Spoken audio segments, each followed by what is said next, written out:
sasabihin sa'yo lahat na magiging problema mo, tapos resolution din dun sa problema. Sabi nung isa, tinan mo, ito magandang sabi nyo, binder, dandat, lagas 100k. Pero hindi ka magkakamali ron sa konseptong simulan mo muna barya-barya. Kahit may 2 milyon ka, 5,000 lang, 10,000 lang. Pag pumitik, pwede mo naman dugtungan eh. Hindi maubos 2 milyon mo versus hindi negosyo mo, tapos wala ka rito sa Pilipinas, pinahawak mo kung kanino man yung inang negosyo, lagas lahat ng pinaghirapan mo dyan, bro.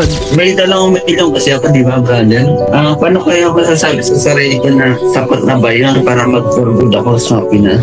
Kapag ka meron ka ng hanap buhay sa Pinas na sapat para pakainin ng pamilya mo at bayaran lahat ng expenses, tas meron ka pang konting dagdag para sa luho, para sa kapritsyo, doon mo malalaman. Yan 2 milyon, okay yan, goods yan. Pero kailangan mo magsimula ng hanap buhay sa Pilipinas na sapat para bayaran ng bills mo, plus meron kang malaking ipon sa bangko in case lang of emergency. Gusto mong sabihin sa'yo ko lang na mula nung napakinggan kita, sa'yo lang nung nakatutong mag-ipon, natutong financial management, yun. Ngayon lang talagang taon nito, 2025 ko lang natuto kasi yung unang 2 taon ko, unang kontrata ko talaga, wala, puro palabas, puro pamigay sa pamilya, puro padala. Ngayon lang talaga, hindi ko akalain na pwede pala makaipon na ganito kalaki ng halaga. Congratulations, brother.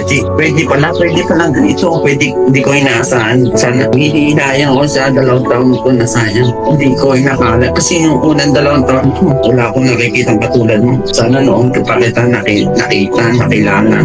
Kasi yung mga influencer na nakikita ko, puro palabas ng pera, wala papasak. Ngayon lang talaga ako nakakaipon dahil sa'yo, kasi mula, nasusubaybayan ka tang ay nagpapasura ka. Yung sa studio pa lang, nasubaybayan na kita. Mula nun, nag-ipon na ako. Ngayon, kaya ngayon, nakaipon na ako na, almost 1 million. Hindi man 2 million, pero malapit na 2 million halos. Hindi ko akalain na makakaipon pa na ako. Hindi tulad dati na puro malakas mo. Yun, kaya ko pala mag-ipon. Kasi salamat. Kaya ko pala, kaya pala sa isang mahirap na tao, kaya pala mag-ipon ng ganitong. Kahit simpleng tao, kahit isang mahirap na tao, kung gugustuhin, kaya.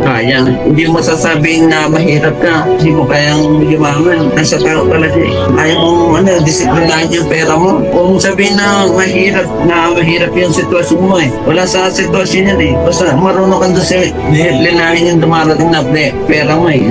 Nagpapasalamat talaga ako. Hindi dahil sa'yo, hindi ako makakaipon, hindi ako aasenso. Salamat sa'yo, Kuchi. Ako naman yung hindi makapagsalita. Hanggang sa dulo, mananatili pa rin akong sumasagot ng mga tanong. Mananatili akong hindi interesado sa politika. Mananatili akong hindi interesado sa pera. Mananatili akong hindi interesado sa kasikatan, sa kayamanan, sa kapangyarihan, sa katanyagan. Mananatili pa rin akong sumasagot sa mga tanong ninyo sa pag-ibig at sa pagmamahal sa akin.